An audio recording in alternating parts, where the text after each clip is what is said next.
తాకట్లో ఉన్న మీ బంగారాన్ని విడిపించి ఆ రోజు ఆన్లైన్ రేటుకి కొంటాం. Sharma gold company. తరాలు మారినా తలరాతలు మారినా కొన్ని చోట్ల గిరిజన బతుకులు మారటం లేదు.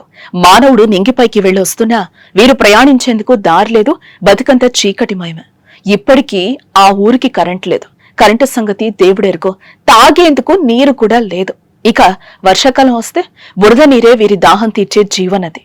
ఇది పచ్చని కొండల నడుమ ఒదిగి ఉన్న ఓ చిన్న గ్రామం దుస్తుంది. అంగన్వాడికి అనంతగిరి వెళ్తాము. అక్కడ ఒక 7 కిలోమీటర్లు ఉంటదండి. అక్కడ కూడా కాలినడకతోనే వెళ్ళొస్తాము.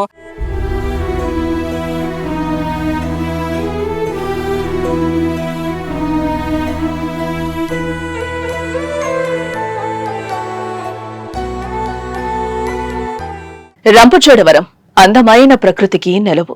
దట్టమైన అడవులు, సెలయేటి గలగలలు, పక్షుల కిలకిల రావాలు, పైకి కనిపించే అందమైన దృశ్యమిదే. కాని ఇక్కడ నిజమైన చిత్రం వేరు. విద్యుత్ వెలుగులు లేని ఇళ్లు, ఆటాపాటా లేని అంగన్వాడీ కేంద్రం, కనీసం నడవడానికి కూడా సరైన దారి లేదు. మంచినీటి కోసం తవ్వుకున్న ఒక చిన్న బావి.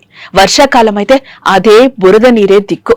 ఇక్కడ ప్రతి ఉదయం ఒక పోరాటం, ప్రతి రాత్రి ఒక భయంకరమైన నిరీక్షణ. మాది రాజమండ్రి మండలం లబ్బర్తి పంచాయతీ కొత్తపాలెం గ్రామంలో 11 కుటుంబాలు ఉన్నాం.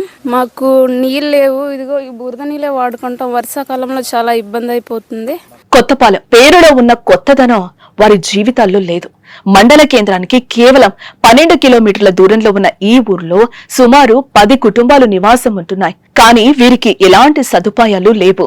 బుడమాలు, సమలు, అరికలు, చోళ్లు, పసుపు ఇలాంటి సంప్రదాయ పంటలు పండిస్తూ ప్రకృతిలో మమేకమై జీవిస్తున్నారు. ఇక వీరికి కరెంటు సదుపాయం లేకపోవడంతో సూర్యుడు అస్తమిస్తే అంతా అంధకారమే. పిల్లలు చదువుకోవడానికి కాస్త వెలుతురు కూడా లేని దుస్థితి. దీనికి తోడు ఆరోగ్యం బాగోకపోతే డోలీనే వీరి బతుకు పంటే. అయ్యా, మాకు ఏమీ ఇక్కడ సత్పైనాలు లేవండి. సత్పైనాలు ఏమీ లేవు కాబట్టి మాకు అనేక ప్రాబ్లం ఉన్నది. ఆ రోడ్డు, అలాగే మంచినీళ్ళు, కరెంటు కూడా మాకు కావాలయ్యా. స్వాతంత్ర్యం వచ్చి 77 ఏళ్లైనా అభివృద్ధి మాత్రం ఊరూరా వినిపిస్తున్నా ఈ కొండవాసుల జీవితాల్లో మాత్రం చీకటి అలాగే ఉంది. ఎన్నికలొస్తాయి, నాయకులు హామీలు ఇస్తారు, ఆ తర్వాత అంతా మర్చిపోతారు. ఈ అమాయక గిరిజనుల ఓట్లు మాత్రం వారి భవిష్యత్తును మార్చలేకపోతున్నాయి. కనీస అవసరాలు కూడా తీరని బతుకులు, ఎవరికి చెప్పుకోవాలో తెలియని వేదన.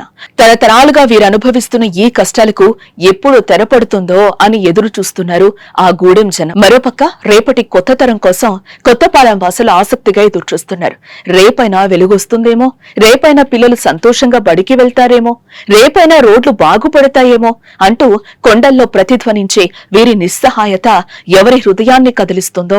ఈ కొత్తపాలెం వాసుల ఆశలు ఎప్పటికైనా ఫలిస్తాయా? రోడ్డు గురించి, కరెంటు గురించి ఇబ్బందులు, చీకట్లో మేము ఉంటున్నాం. పిల్లలతో ఎన్ని రోజులు, ఇప్పుడు 22 సంవత్సరాలు మేము పిల్లల చీకట్లో మేము ఉంటున్నాం. ఎవరైనా మన ప్రభుత్వం మనకి చూడాలి, మేము చూస్తున్నాము, కానీ ఎవరన్నా మనకి పట్టించలేదండి. అప్పుడు మనకి బోరి, అప్పుడు అలా నూతిలో మేము నూతన నీరు వాడుతున్నాము. ఆ నూతన నీరు అయితే వర్షాకాలం అయితే అప్పుడు అవి బురద అయిపోతాయి.